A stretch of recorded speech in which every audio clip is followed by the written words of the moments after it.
To my rock the side of heaven, listen, Keaton, Everline, Milo, Italy, and of course, Juju, Prelude.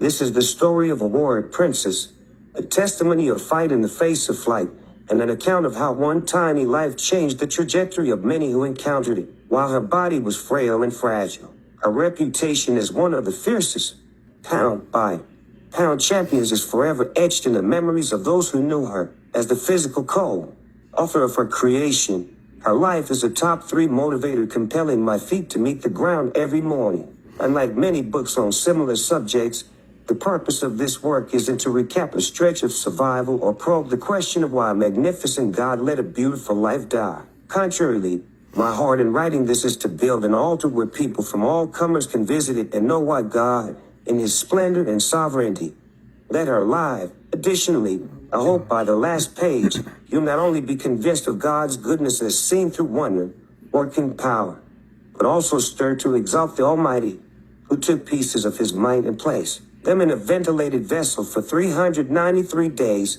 compelling people to look up and consider how she kept going.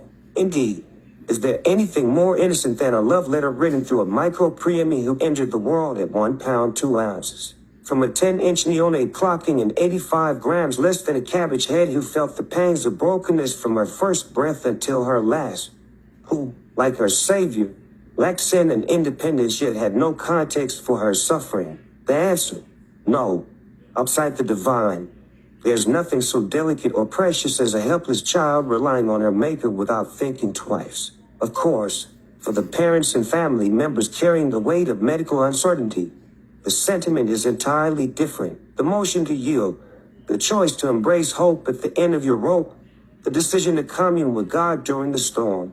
All these practices are easier said than done and will be carefully examined in the chapters ahead. For now, if you feel like a salmon swimming upstream in any way, then congratulations, you have come to the right place. As you ingest this testimony, you may feel the urge to wonder why, just like Lisa and I, you may feel a hint of frustration, anger, or confusion, and that's okay. Like us, we invite you to deflect those whys and to convert them into how great to believe God is who he says he is, and, by proxy, is more than enough to perfect perseverance through pain. Sure, there may not be much literal overlap or relatability, but this doesn't mean the lessons and principles in this book have no place or relevance for you. One foot in front of the other, one page turned to the other, there's a paragraph or two with your name on it, no ego or pride.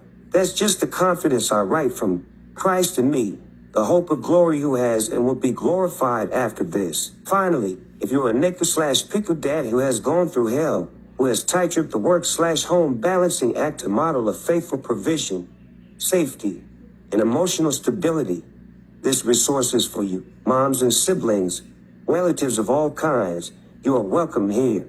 However, with so much content already devoted to life givers, be advised one of my goals is to encourage the patriarch who feels they have less of a place, who are just as overcome but lack the words and tools to communicate. Wherever you're at, whatever you're going through, buckle up and prepare yourself for pure vulnerability and unpacking of paradoxes from one of the more unique perspectives I hope you hear this year. This is Jubilee.